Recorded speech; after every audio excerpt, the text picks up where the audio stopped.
Buonasera a tutti, benvenuti. Possiamo incominciare. Questo è il secondo appuntamento della ripresa che abbiamo per diciamo inverno-primavera, e quindi in presenza, e ci auguriamo di poter andare avanti così tranquillamente in presenza. L'appuntamento di oggi è con un libro che ho visto che è piaciuto, il tema è piaciuto molto perché molti hanno risposto, abbiamo allestito anche alcune sedie nell'ingresso, che riguarda il quartiere della Crocetta, dalla chiesa al grande sport. L'autore è Giorgio Cavallo, che purtroppo oggi per varie sovrapposizioni che si sono venute a creare da fuori Torino non riesce ad arrivare. Il presentatore è Marco Albera, che tutti conoscete, quindi non starò a rubare del tempo alla presentazione del libro, perché non mi sembra proprio il caso di presentare Marco Albera. Dico solo che è un socio e un amico del Centro Studi Piemontesi da ormai anni tantissimi, collezionista, studioso, insomma lunghi pezzi di strada e di attività sono state fatte insieme. Al tavolo c'è anche Laura Giachino, che è l'editore Grafot, e quindi poi darò subito la parola a lei. Vorrei ricordare che il prossimo appuntamento abbiamo ripreso un po' il lunedì, anche se, come ho detto l'altra volta, forse non faremo sempre solo il lunedì, cerchiamo di mantenere il lunedì come tradizione.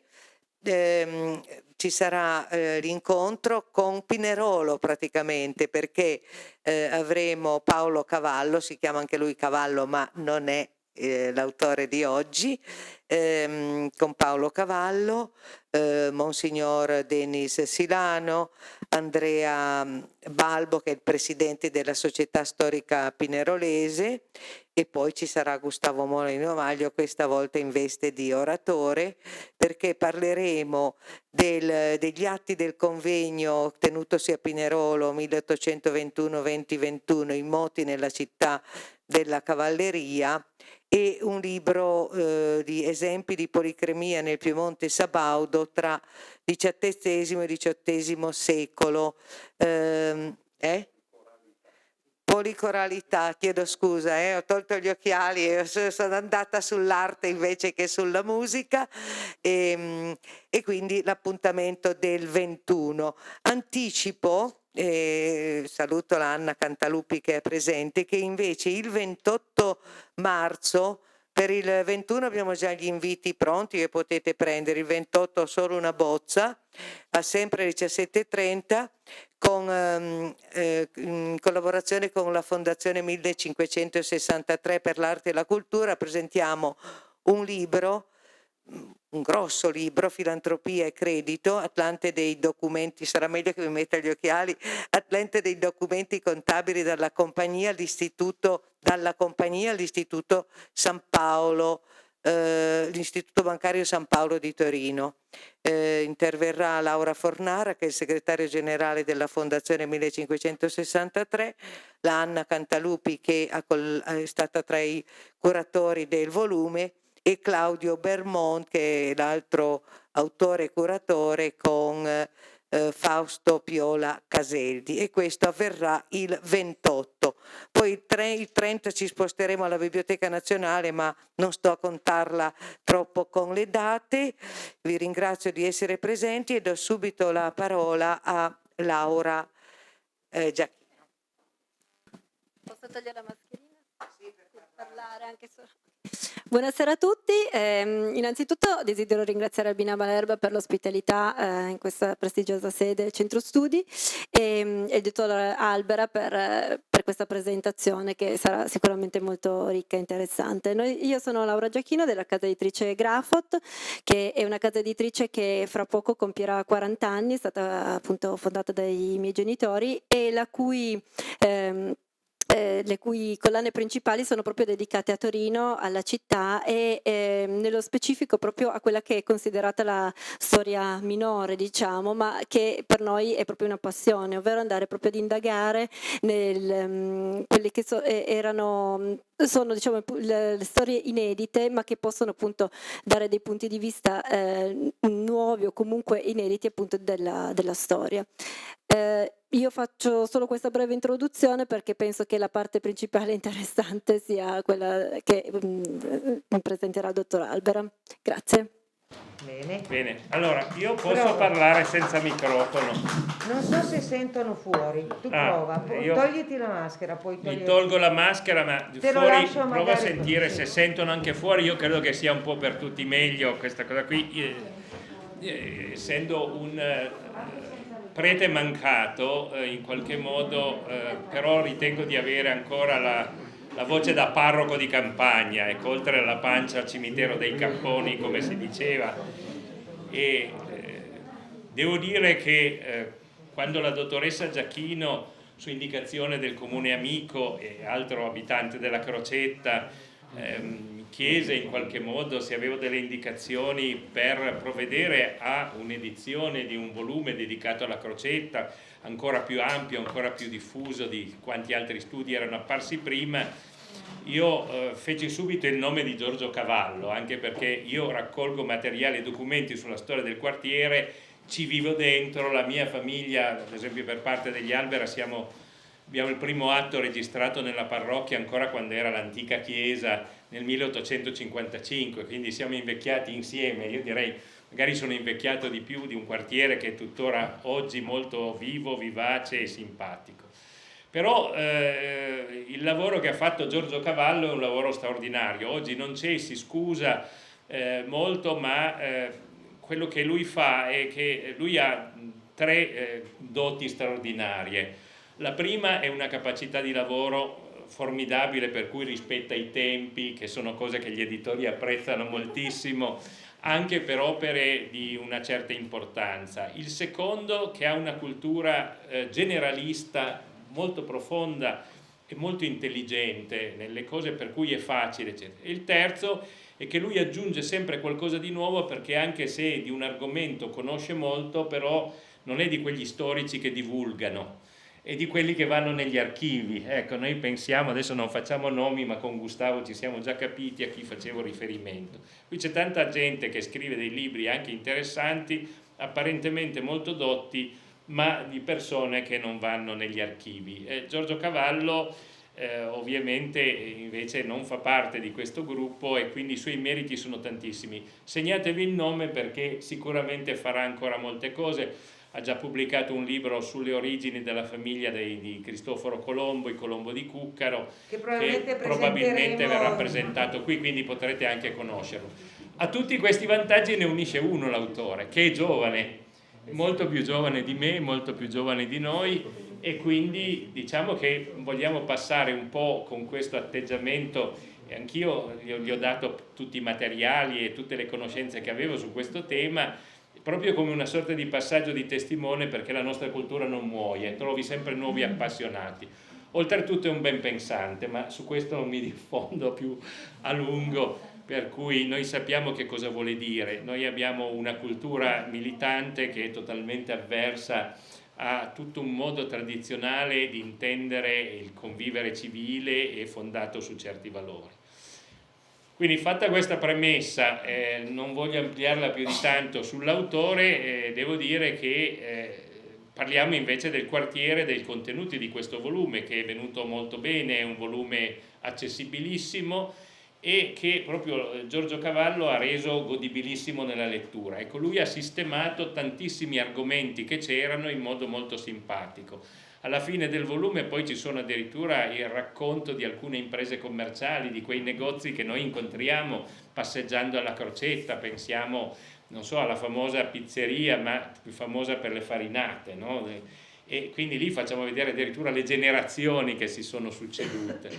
È un locale da niente, ma è un pezzo importante di quella microstoria che costituisce poi la bella convivenza di questo quartiere che non nasce ovviamente come quartiere, ma nasce come borgo di campagna molto isolato, e quando dopo la metà dell'Ottocento, la fine dell'Ottocento, l'espansione della città di Torino recupera anche questa parte importante di territorio, sono due, possiamo dire quasi due polmoni di sviluppo che si affiancano. La parte, diciamo, più vicina alla Porta Nuova, quindi a dove erano state demolite le mura eccetera, sono l'espansione delle ville, delle famiglie importanti di Torino, dell'aristocrazia, ma non solo, che costruiscono tutto quel bellissimo quartiere fino praticamente al Corso Peschiera. Da Corso Peschiera e dietro verso la via Castelfidardo eccetera, dopo l'allora Piazza d'Armi, si sviluppa invece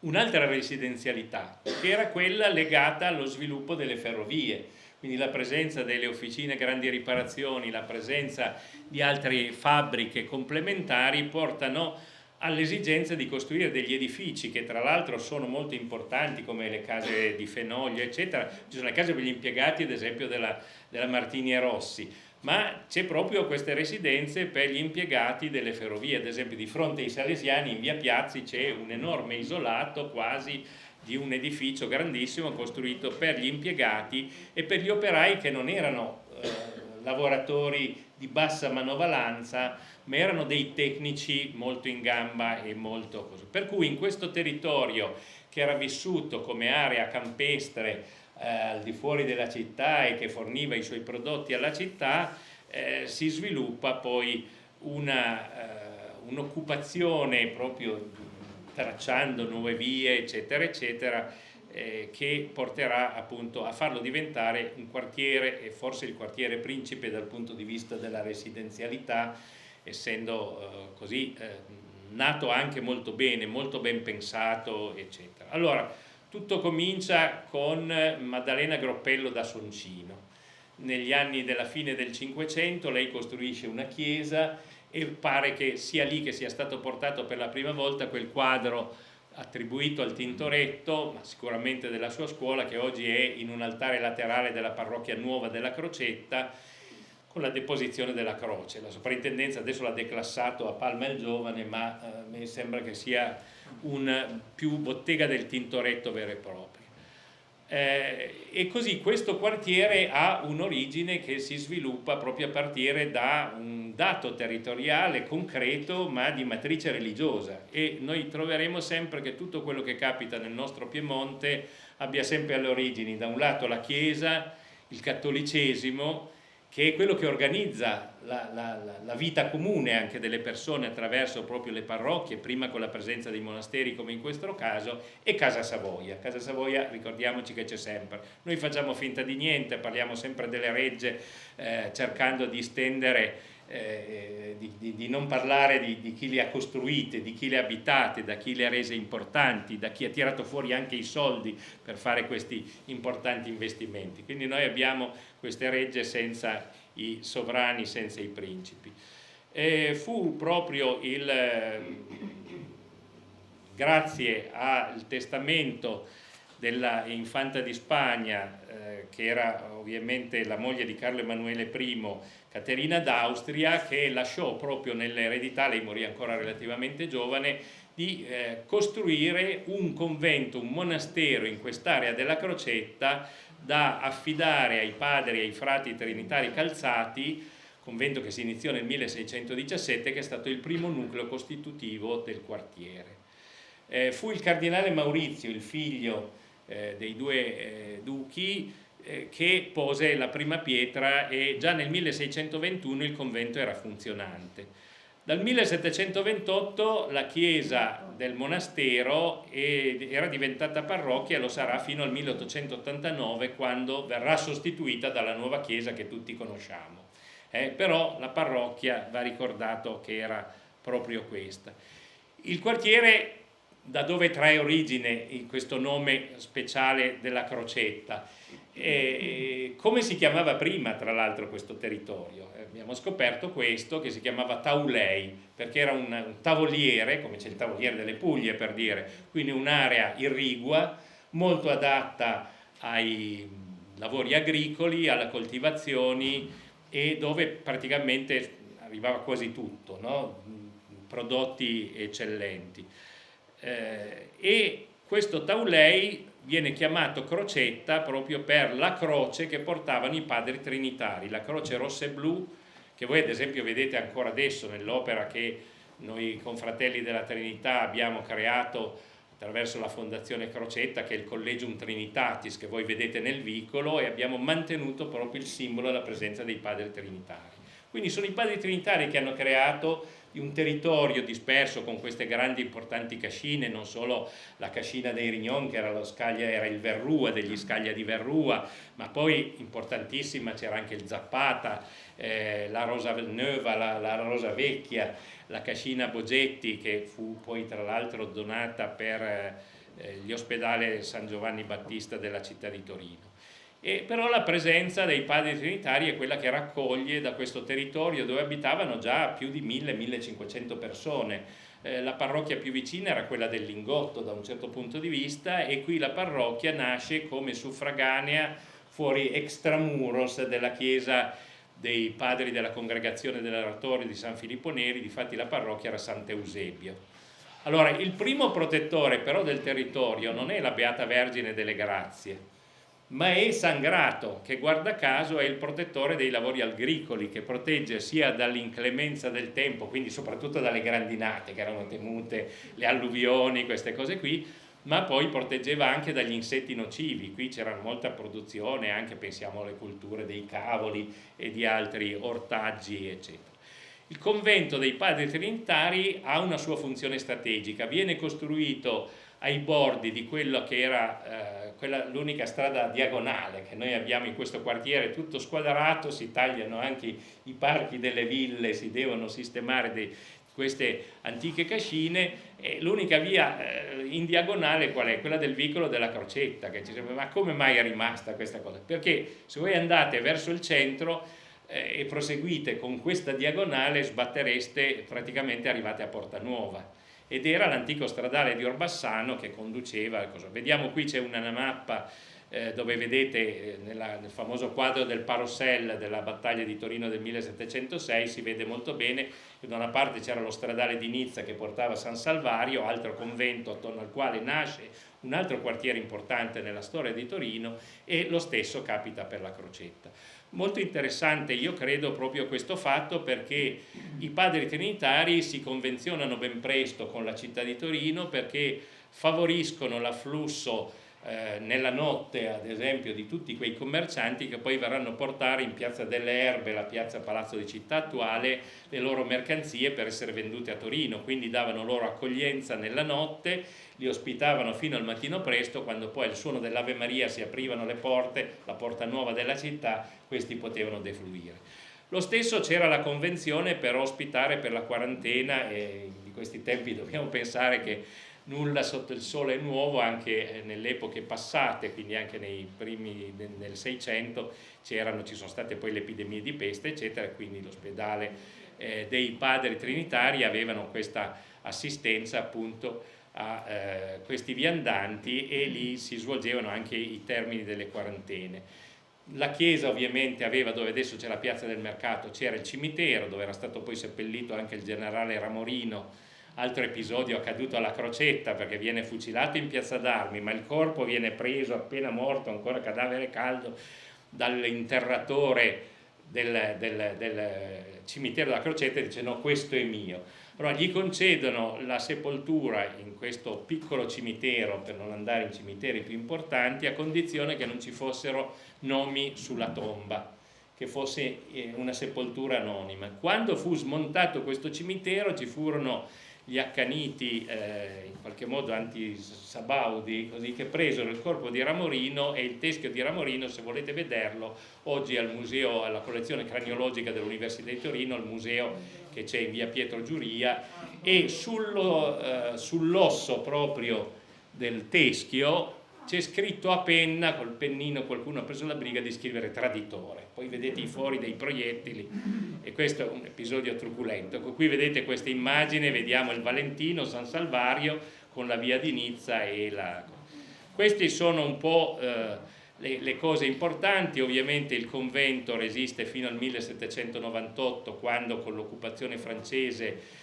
viene a cessare la presenza dei padri trinitari e viene messo all'incanto le proprietà del monastero e il monastero stesso, tranne la chiesa e 2 stanze perché potesse continuare ad esserci la cura d'anima parrocchiale, e viene acquisito dalla società, la Regia Società Agraria, per mettervi l'orto sperimentale della Crocetta. In realtà abbiamo poi scoperto, facendo degli studi ultimamente, che il prezzo che doveva essere pagato dalla società agraria non venne mai pagato dalla società agraria, che anzi in epoche successive vendette una porzione dei fabbricati e del territorio, ma senza aver mai pagato, aver mai onorato. Però la presenza dell'orto sperimentale è importantissima, perché qui è stato un luogo veramente molto importante per il miglioramento delle culture in Piemonte. Vi posso quindi solo dire che in origine, dove adesso abbiamo il mercato, i negozi, il cinema gioiello, il teatro gioiello, eccetera, c'era il grano polacco, l'orzo egiziano, furono iniziate le prime colture delle arachidi, della colza, la bietola da zucchero che arrivava addirittura con campioni arrivati dalla Slesia, voi pensate, e poi c'era la ghedd, il pastel come si diceva in Piemonte, la satis tinctoria per fare il colore azzurro, e poi questa coltura viene portata dalla società agraria ad Andezeno e a Chieri, perché lì c'era la produzione dei jeans, quel celeste, il pastello dei jeans che erano il tessuto di Chieri, che poi commerciato a Genova è diventato famoso nel mondo come tela di Genova. E poi c'è stata, i francesi hanno voluto sperimentare a tutti i costi, gliel'avevano detto i nostri, c'era il Bonafusse allora, bel personaggio, cioè no, il cotone qui non verrà mai, ma i francesi dicevano no, sperimentiamo la coltivazione del cotone, quello fu un fallimento. E poi il sedano rapa, le patate che furono spinte proprio nell'epoca francese, ricordiamo il Vassalli Andi con la sua famosa la minestra patriottica, i ceci, i poponi, gli ignami dalla Cina, eccetera. Quindi vedete che questo territorio, prima di essere sede di tante belle case, ha avuto un po' di questa storia. Ma voglio ricordare anche che nella chiesa si trova ad essere superiore di questo convento, e poi sarà superiore tra l'altro di tutti i trinitari presenti in Italia, le altre 83 case che c'erano in Italia, Padre Ignazio Islar, che per noi è un nome sacro. Ecco, questo che era un frate, poi è stato descritto così in modo molto volgare. In realtà lui usa il volgare e usa anche delle descrizioni nei suoi toni molto popolaresche e quasi così un po' da vergognarsi, no? In qualche modo non ce lo saremmo mai aspettato. Non volgare, era proprio popolare, rustico, molto realista. E lui aveva l'organo, suonava diversi strumenti, e quindi nascono lì queste canzoni che hanno una vita straordinaria proprio perché c'era la gente che ha continuato a cantarle. Poi vabbè, ho fatto vedere che è stata anche poi musicata dai Brandè, quel bellissimo volume importante, però Padre Islar è stato seppellito nella fossa comune della chiesa del Convalescenziario, l'antica parrocchiale, e quindi noi lo teniamo lì come sacra reliquia di questa identità anche piemontese e culturale che non va assolutamente perduta. Nel 1879 il convento viene acquistato dall'Arciconfraternita della Trinità, che dopo essere stata spogliata del suo ospedale che durava dal 1858 presso la Chiesa della Trinità, del 1578, costruisce qui l'Opera Pia Convalescenti alla Crocetta, che ancora in questo modo funziona insieme al collegio. Poi ci sarà a partire dal 99 la nuova chiesa della Crocetta, che è stata poi realizzate in modo un po' più sobrio di quello che era previsto. L'architettura è dell'architetto del conte Ferrari d'Orsara, che tra l'altro lavorò gratis. Ecco, questo per dire che c'è sempre, quindi è un po' una storia sacra anche da un certo punto di vista. Poi certamente le preesistenze delle antiche cascine si sono perdute, ma è rimasto quel prodigio straordinario di architettura, in qualche modo forse castellamontiana, se non addirittura juvariana, della villa attualmente tuttora dei Rignon, che la comprano dalla Compagnia di San Paolo nel 1765, che è tenuta perfettamente bene e meravigliosamente con molto coraggio.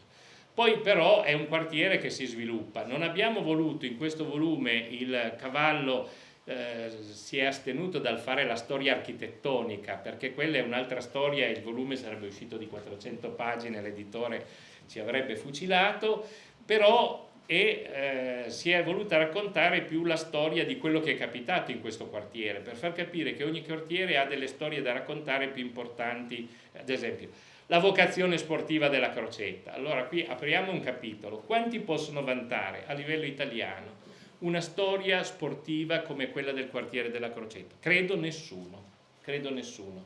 Al di là del fatto della Reale Società Ginnastica in via Magenta, ma è un altro quartiere, non possiamo appropriarci anche di questa cospicua e benemerita eredità. Ma il quartiere della Crocetta ha visto nella storia dei campionati italiani, il primo campionato in assoluto che è stato organizzato in Italia col titolo di campione italiano è stato nel 1884 alla Crocetta, ed è stato il primo campionato della storia del ciclismo. Allora erano i bicicli, qui vedete la coppa che ha vinto mio bisnonno. Pensate che questa coppa pesa 72 kg e mio bisnonno che vinse col biciclo era alto 1,53 m. Quindi c'era già quel tavolino che avete visto sotto, non fu un passaggio tra il duca Amedeo d'Aosta, duca d'Aosta e re di Spagna, e qui difatti vedete che è il primo davanti al biciclo più basso degli altri, perché la gamba di mio bisnonno era corta. Pensate che nelle cronache dell'epoca si diceva piegare l'angolo invece che fare la curva per i bicicli. Pensate che Geo Davidson, il suo grande avversario di sempre, cade nel piegare una curva, si rialza, rimette in piedi il biciclo e chiede il permesso alla tribuna delle dame, delle signore, di poter correre senza il cappello e senza la giacca. Che civiltà, eh? Allora queste storie vanno anche un pochino raccontate. Poi vinse mio bisnonno. Però il ciclismo è il secondo sport più importante, più seguito, più amato ancora oggi. L'altro primato è la nascita del primo campionato della storia del calcio in Italia. Fu un torneo dove vinse il Cricket e Football Club di Genova, quindi, ma non c'erano né la Juventus né il Torino che nasceranno dopo. La Juventus nasce sempre nel quartiere, la prima sede è nel garage di Canfari, che adesso è in vendita, credo, in Corso Re Umberto, angolo via Montevecchio, e quindi nasce lì anche la Juventus. Sì, c'è stata la panchina che era un po' più in là, ma voglio dire, la prima sede era quella, e lo racconta Canfari, eccetera. Voglio dire che tra l'altro abitava alla Crocetta, perché abitava a casa dei miei nonni, era il nostro inquilino, un personaggio straordinario, Vittorio Pozzo, allenatore della nazionale. Allora, se noi andiamo a vedere il curriculum di questo signor Vittorio Pozzo, che era un piemontese a tutta prova, come calciatore gioca nel Grasshopper all'inizio, la squadra tuttora esistente, le Cavallette in Svizzera, e poi gioca nel Torino Calcio, diventa anche allenatore del Torino. E lui mi dicevano, che raccontava, mi diceva mia mamma, che mettevano proprio usciti da scuola, mettevano i cappotti e le cartelle per segnare la porta e andavano a giocare in Piazza d'Armi, no? E poi piantavano anche i pali, solo che poi dopo c'era stato uno scontro perché c'erano i cavallerizzi che malvedevano ovviamente le buche nel terreno. Era lì dove adesso ci sono le case lungo Corso Peschiera, fronte proprio, e lì c'è stato il primo campo da calcio, tra l'altro del Torino, anzi il secondo. Devo dire che Vittorio Pozzo ha un record assoluto, perché lui è stato allenatore della nazionale già per le Olimpiadi del 1912, quindi molto precedentemente rispetto a quello che noi immaginiamo. Poi ha vinto i 2 titoli mondiali nel 36, nel 34 e nel 38, e nel 36 con una squadra, tra l'altro, di goliardi torinesi, tutti dell'Università di Torino, ha vinto le Olimpiadi di Berlino nel 36, quindi sì, ricordiamoci sempre Jesse Owens, ma ricordiamo anche questi torinesi che hanno vinto con Pozzo. Poi vinse 2 coppe UEFA, quelle che oggi è la UEFA, era la Coppa Internazionale Europea, e lui ne ha vinte 2 e in un'altra è arrivato secondo. Quindi un palmarès assoluto straordinario. Una persona dotata di un'umanità pazzesca. Lui è stato anche ufficiale degli Alpini, tra l'altro è è stato veramente, lui giocava a calcio ancora quando portava l'uniforme, e pensate che quando lui la sera andava a visitare tutti i suoi calciatori, no? Anche ai mondiali, andava nelle stanze, andava a trovarli uno per uno, diceva come ti senti, come vai, eccetera, e poi gli lasciava le caramelle sul comodino. Ecco. Pensate, poi ha avuto la sfortuna di essere stato lasciato dalla moglie, e mia mamma mi raccontava sempre, anche i miei nonni, che quando c'erano gli allarmi a Torino lui stava scrivendo il pezzo per La Stampa, perché poi si riciclò alla grande come giornalista, aveva un dono della sintesi strepitoso. Lui scriveva su questi biglietti e cose, e poi con l'allarme dovevano correre nei rifugi, e lui lì allora affidava ai miei nonni il bambino, perché lui viveva con questo bambino, con suo figlio, e poi lui correva nonostante il bombardamento o nonostante l'allarme in corso fino al giornale La Stampa, dove portava questi suoi articoli. Tra l'altro c'era anche Mai Buongiorno, che ha cominciato a fare il giornalista della Stampa a 16 anni, proprio in quegli anni lì. Quindi voglio dire, la Piazza d'Armi è stata una presenza straordinaria per il campionato, appunto vi dicevo, del biciclo, poi la costruzione dello stadium, questo edificio immenso, 9 mesi per la costruzione del tutto, straordinario, che poi venne abbattuto perché era troppo grande. E quindi, però lì ad esempio ci sono state 2 cose che vi segnalo, di cui troverete notizie. Intanto la corrida a Torino, 1929, voi avreste mai immaginato? No, alla Crocetta è successo anche questo. Un altro episodio straordinario, Monsignor Attilio Vaudagnotti gli fa la sacra rappresentazione secondo lo stile di Oberammergau, e viene fatta una rappresentazione della passione di Nostro Signore, in cui nei vari quadri si facevano vedere anche l'evangelizzazione cristiana cattolica del mondo, compreso Colombo, la conquista delle Americhe, la Controriforma, il Concilio di Trento, eccetera. Il palco era lungo 112 metri. E quindi l'attore, soprattutto quello che faceva Gesù Cristo, che era un bravissimo attore, ma adesso non mi ricordo il nome, doveva muoversi rapidamente da un punto all'altro del palco fino a poi arrivare alla crocefissione. Solo che lui, per muoversi rapidamente, usava la bicicletta. Con la bicicletta la sua statura sovrastava quella del palco, perché si vedeva la testa di Gesù che ogni tanto correva avanti e indietro.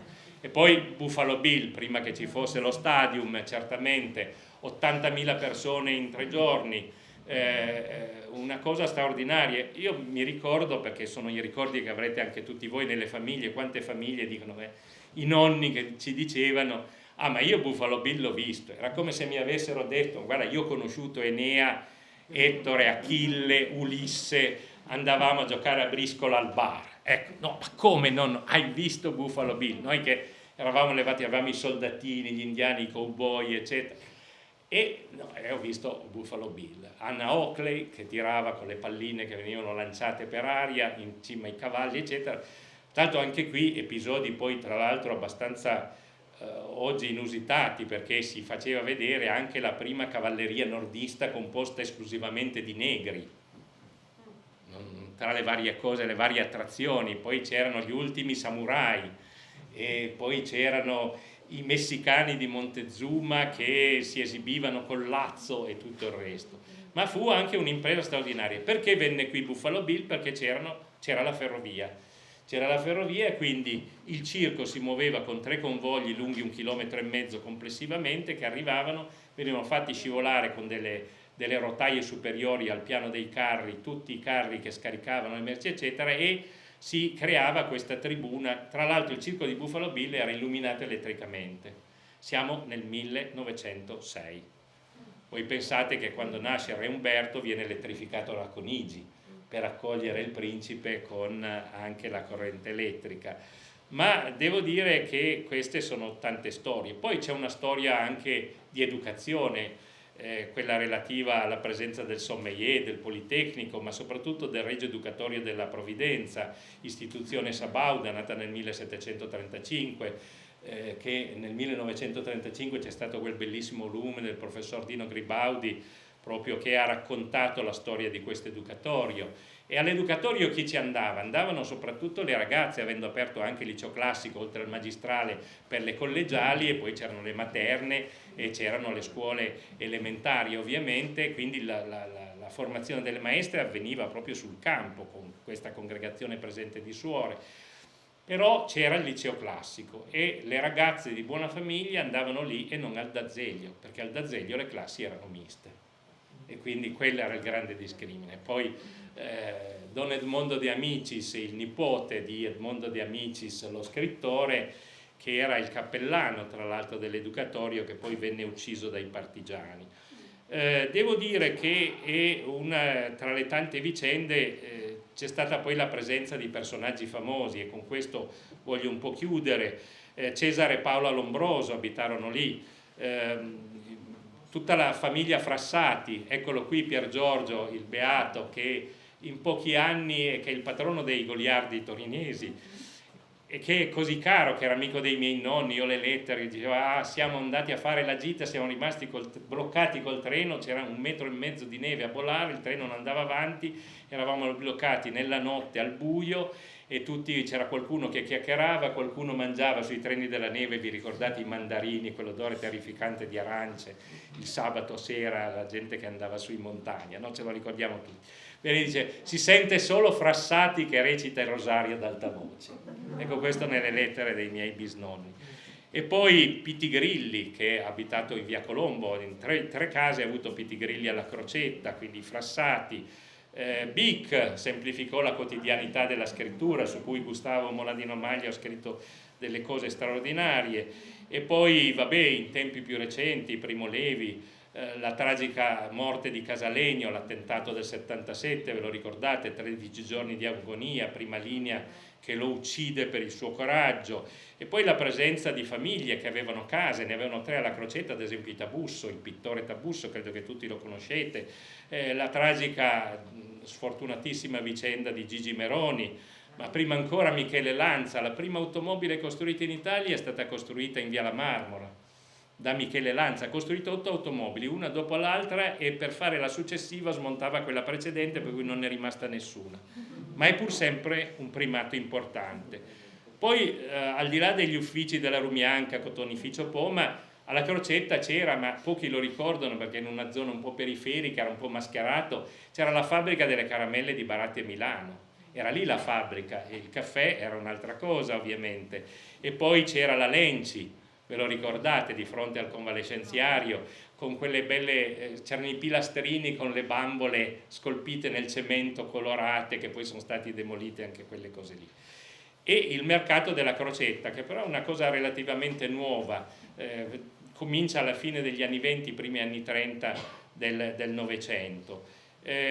Vorrei però chiudere questa carrellata, perché sennò non si devono mai raccontare il libro, ma la storia è molto lunga. Io vi ho dato solo degli spunti per incuriosirvi e spero che lo leggiate con profitto. Io vorrei chiudere ricordando ancora un personaggio a cui sono in qualche modo anche devoto, che era anche quello amico di famiglia, che era il poeta Nino Costa. Abitava alla Crocetta e anche lì è un po' dimenticato se vogliamo, ma noi, il Centro Studi Piemontesi, Albina Malerba, non l'ha dimenticato mai. Quindi le chiederei di leggere questa poesia che Nino Costa scrive pochi mesi tra l'altro prima che il figlio mancasse, era partigiano, lo sapete tutti questa vicenda, e che è dedicata, che era uscita, quindi non è un inedito, ma quasi, su un foglio volante dei salesiani dell'oratorio della Crocetta, di cui non ho parlato, ma quella è un'altra storia, la racconteremo un'altra volta. Allora Albina, poi se tu hai piacere... passa lì anche la poesia, vedete i bambini dell'oratorio. Grazie.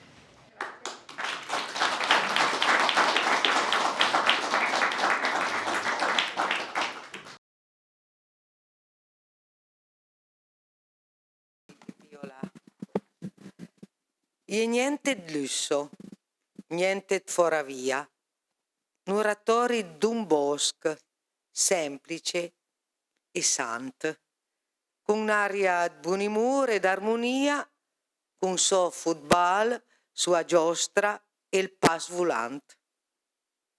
Me fiel le andaie an culetà fioria, che no scœur le pulid come un brillant. Poi, dopo la vita turbula e falia, la portala un po' fora e un po' distante. Adesso le quasi nome, gli umbre della guerra, la visione delle miserie e di spavent, l'han già furgià troppo presto so sentimento. Ma quando guarda un po' più in su la terra, forse regretta con una pena scetta i bei tempi, l'uratori, la crusetta. È una poesia d'occasione. Allora io ringrazio molto Marco Albera per questa sventolata di notizie, di curiosità. Aprirei sicuramente il dibattito. Voglio però citare che proprio parlando con Renata Allio, che quando ha visto che presentavamo questo libro mi ha detto ma c'era lì nella zona il primo orto sperimentale e oggi ha portato un estratto del suo studio, la Società di Agricoltura di Torino nel periodo francese, che non so Marco se tu conosci, comunque che era stato pubblicato dall'Accademia di Agricoltura. Quindi tanto voglio chiedere a Renata Allio se vuole aggiungere qualcosa su questo tema e poi darei la parola a tutti quelli che hanno voglia, curiosità. Non vi dico chi vuole andare vada come facciamo di solito, perché Marco è stato talmente veloce che credo che un quarto d'ora l'avete ancora. Ti porto il microfono o riesci a parlare ad alta voce? Due cose, visto che ha citato i militari, calzate, ha citato l'esproprio dei terreni che era venuto in favore della Crocetta, che in realtà non ha mai pagato l'ERA ai francesi la cifra.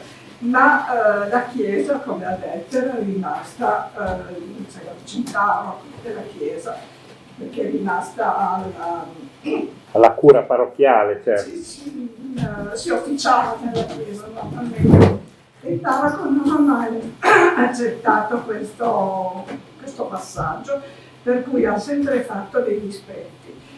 Buttava la neve dal tetto della chiesa nell'orto, ha tagliato degli alberi, ha fatto un diretto mettendo in vendita questi terreni che erano dell'Accademia. Ammonito dal vescovo, che ha anche fatto una lettera all'amministrazione francese chiedendo scusa, non ha mai smesso di continuare, continuare a dire è nostro questo terreno. E poi l'anno è andato via, quello che è venuto dopo ha ricominciato, cioè c'è un contenzioso forte dove c'è Bonafussi, sono tutti questi accademici che scrivono denunciando i dispetti di questo prete, cioè una cosa abbastanza divertente. Un'altra cosa che hai citato è il pastello. Il pastello è estremamente importante perché era il colore delle divise francesi, quindi bisognava a tutti i costi trovare qualcosa che fosse producibile in Italia, in Europa, nell'impero francese, che sostituisse il colorante che veniva dalle Indie, e quindi tutti dovevano fare. Ancora il cotone era stato mandato all'Accademia francese, insomma, chi si occupava di agricoltura, l'ordine di provare a coltivare il cotone in tutti i dipartimenti a sud della Francia. E noi eravamo alla 27ª divisione dell'impero, a sud dell'impero, quindi a Torino hanno detto coltivate il cotone, come lui diceva, c'erano tutte le lettere che dicevano che era una follia, eppure hanno dovuto sempre coltivarlo, hanno provato a coltivarlo in collina, ben esposto al sole, e ogni 3 mesi mandavano la relazione dicendo cresce lungo ma non fa frutti. Lungo. Fino alla caduta di Napoleone hanno mandato ogni 3 mesi la relazione sulla coltivazione del cotone, con le curiosità. C'erano altre cose, ma non riguardano la Crocetta, li avevano costretti a levare le pecore merinos, eccetera. Sono cose buffe che avevo ricordato in quell'articolo nel 200° della Reale. Bene, io volevo solo aggiungere una cosa, perché la parola e poi è prezioso il suo contributo, poi un contributo di questo genere indiscutibile, ma bisogna dire il nome di chi era il prete. Era questo sacerdote teologo Joseph Massa, che è sepolto nella nostra chiesa, c'è la lapide della chiesa del Convalescenziario, antica parrocchiale, ed è proprio ricordato. Perché ce l'aveva così coi francesi, ecco, perché non era solo una questione caratteriale, perché lui era il parroco della chiesa della Venaria Reale.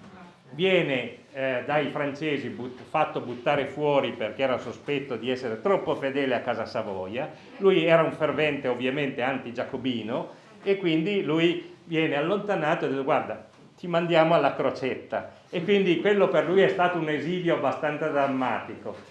Però anche lì combatte contro i francesi, per cui c'era questo accanimento. Poi diciamo che la parrocchia continua a servire circa 1200 anime, però ovviamente ridotta enormemente rispetto agli spazi che aveva prima, perché nella vendita alla parrocchia rimangono solo 2 camere e un pezzettino di porticato. Tutto il resto era in comune, non era stata fatta poi così bene la divisione dei beni, per cui c'era la chiesa. Tra l'altro la primitiva chiesa aveva un portico anteriore, come si usava nelle chiese di campagna, e poi la navata centrale fu ampliata, divenne croce latina invece che croce greca, eccetera. La chiesa della Crocetta antica non ha il campanile, e quello è anche nato dal fatto che non si voleva che ci fosse un posto dove si potessero controllare le difese di Torino in caso di assedio, per cui c'erano solo 3 pilastrini con 2 campane piccoline, che però davano l'ora al territorio, eccetera. Però preziosa questo contributo, ti ringrazio. Sono documenti dell'Accademia. Sì. Sono documenti dell'Accademia, sono divertenti. Tra l'altro ci sono 2 o 3 lettere proprio di questo sacerdote in cui si legge proprio un astio contro i francesi, contro l'Accademia, non li lasciava entrare, cioè facevano tutti questi discorsi. Era il suo modo di resistere, la sua resistenza ai francesi. Ecco, vedi. Qualche altro intervento, qualche altra domanda da parte di qualcuno, curiosità? Prego. Se a qualcuno può interessare, Vittorio Pozzo è sepolto a Ponderano, vicino a Biella. Sì, grande Vittorio Pozzo. Ma manca una lapide per Pozzo. Volevo metterla su casa mia, ma non ho mai avuto il coraggio perché mi sembra una cosa troppo ostentata. Però che non sia ricordato Vittorio Pozzo mi pare che sia una cosa... A Torino non c'è? No, so. Lapidi non ce ne sono. Non saprei. Prego, Anna Gilibert. Ho apprezzato molto questo ricordo del quartiere e, come dice Marco, mi avrebbe tante altre cose da dire, tanto da fare magari un secondo volume, perciò forse questo mio appunto è un po' fuori luogo. Però visto che ha parlato di Frassati, che è stato un personaggio che ha avuto effettivamente anche il giovane, no? Che poi si discute ancora adesso una beatificazione, ecco, mi sembrava interessante dire di questo ingegner Guala.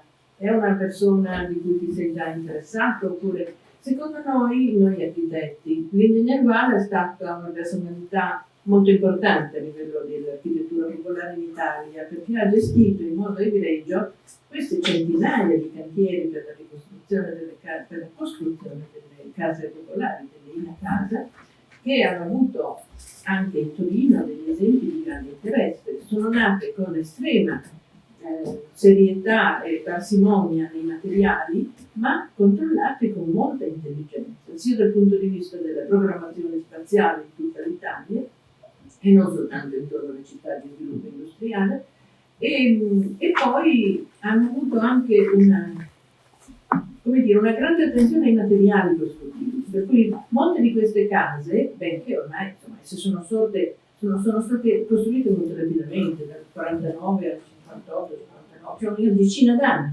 perché il piano era il piano Bonfatti, allora anche se impropriamente. Comunque ne hanno costruite davvero tante, su piani abbastanza assimilati per tutta l'Italia, ma già di impostazione moderna, non come le costruzioni popolari del tempo fascista, che non badavano al fatto che la cucina non aveva più il significato di una volta, la donna non era più destinata a fare tutta la sua vita in questo ambito per servire tutta la famiglia, che erano invece gli altri familiari lavoratori, no? Dentro le case, le piante di linea casa sono utilizzate ancora adesso, e addirittura questi quartieri non sono poi diventati così malandati, mal conosciuti, ma addirittura si sono invece rivalutati anche socialmente, anche da noi, non soltanto la Falchiera, ma insomma alcuni quartieri importanti anche a Torino. E l'autore no, il responsabile dal punto di vista gestionale era questo ingegnere Guarda, che non lavorava come ingegnere, ma come estremo conoscitore e diciamo operatore sociale, ed era in pratica il prosecutore dei Frassati. Era lui che gli aveva dato l'importanza che poi ha avuto nella gestione di queste case. Niente, un piccolo particolare, ma... No, è interessante, ma come dico, la storia architettonica del quartiere la si è saltata a pie pari proprio perché, e non solo quella, diciamo. No, è un personaggio che è nato lì. Sì, no, lo so. Lui lavorava a Roma, Beh, lì c'è stato Morelli, c'è stato Passanti, ospite inquilino dei Tabusso, quindi diciamo che gli architetti, Tonta che fa la casa Avezzano, e ci sono tanti altri pezzi di storia, ma in un libro così di lettura non è che si può... Certo. Ma non è certo un appunto, No, vabbè, ma è un'altra persona da cui ho sempre imparato. Voglio dire, Anna, però tu sei seduta vicino a Giancarlo Libert, che ha fatto un libro sulle case INA, quindi adesso con la maschera, e che avevamo presentato qui, ormai non so, 2016, 17 o 18. Dal quale si capisce anche che il deprecatissimo Fanfani forse aveva qualcosa che gli potrebbero invidiare i nostri governanti di oggi. Qualche altro intervento? Prego. Io 100 anni fa, quando all'elementare ero una coppino. 100 anni fa? Credevo tu dicessi sul serio. Ci raccontavano che la cappella della Crocetta, cioè questo è il mio vago ricordo, eccetera, fosse stato un ex voto della duchessa per avere un figlio che aveva a lungo cercato invano. Beh, diciamo che lei, Caterina d'Austria, lo lascia proprio nel suo testamento di fondare questo convento dei Trinitari. Quindi lei lo lascia proprio nel testamento, ma non era tanto per avere il figlio, perché ne aveva già avuti. Quando muore viene data esecuzione poi dal marito, Carlo Emanuele, quindi alla fine poi sarà il cardinal Maurizio, che tra l'altro per una sorta di combinazione è stato anche priore dell'Arciconfraternita della Trinità, che oggi è presente sul territorio della Crocetta con ben 3 delle sue opere.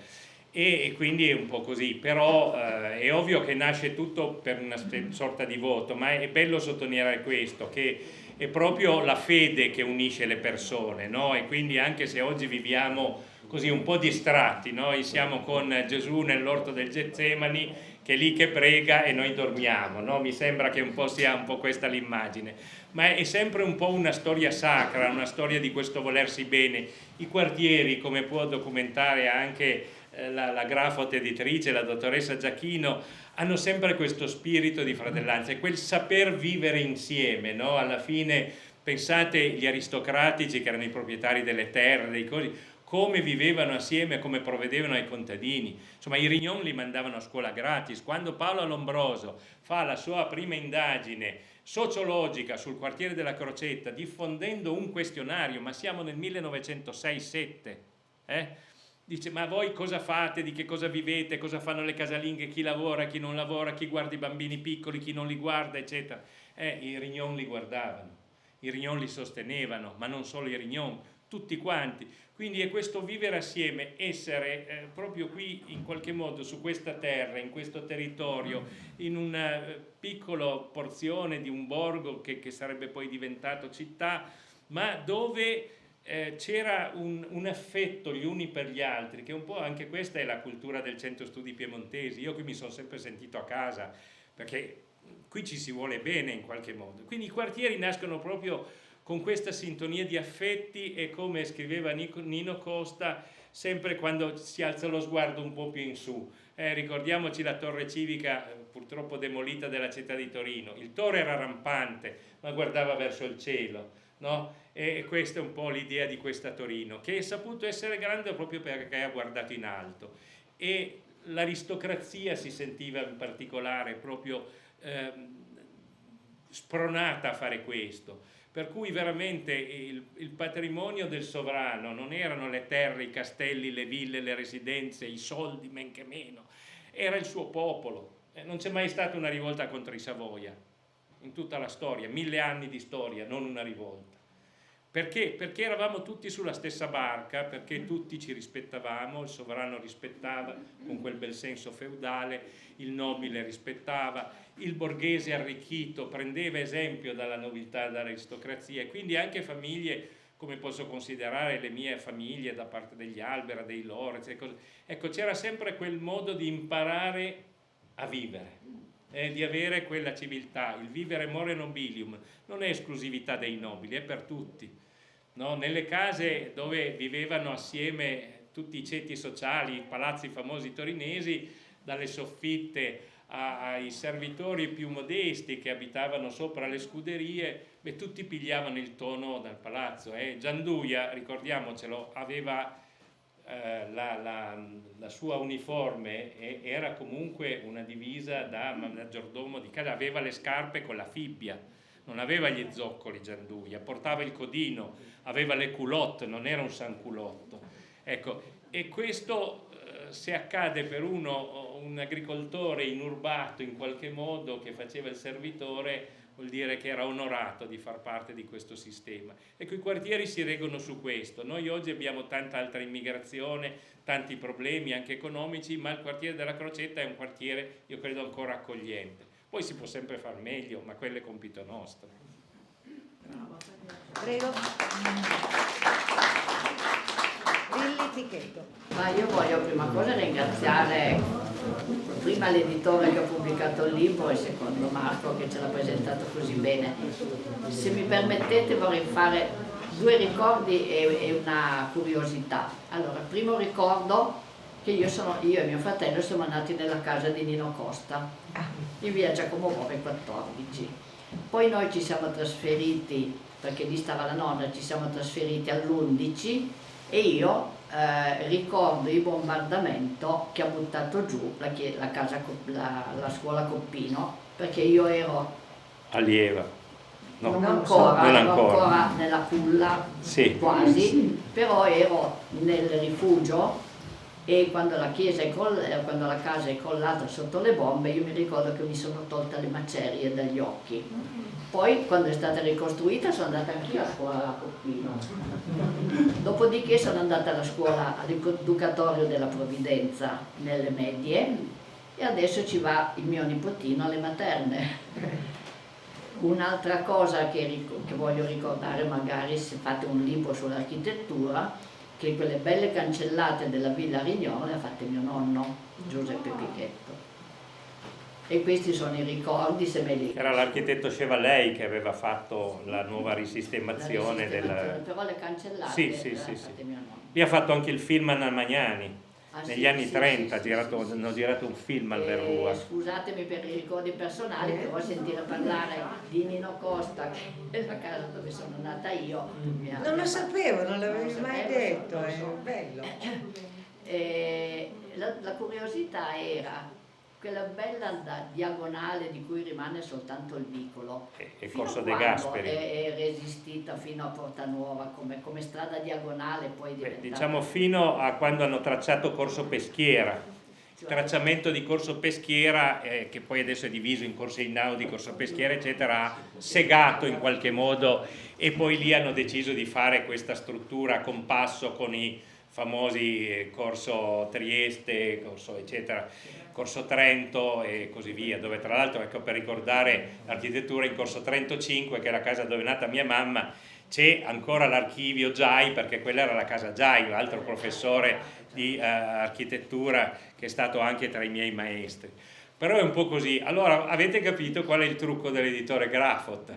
Che nei quartieri ci siamo tutti, è un po' la nostra vita, il nostro ricordo, e poi niente, ecco, sta a noi costruire ancora delle belle storie.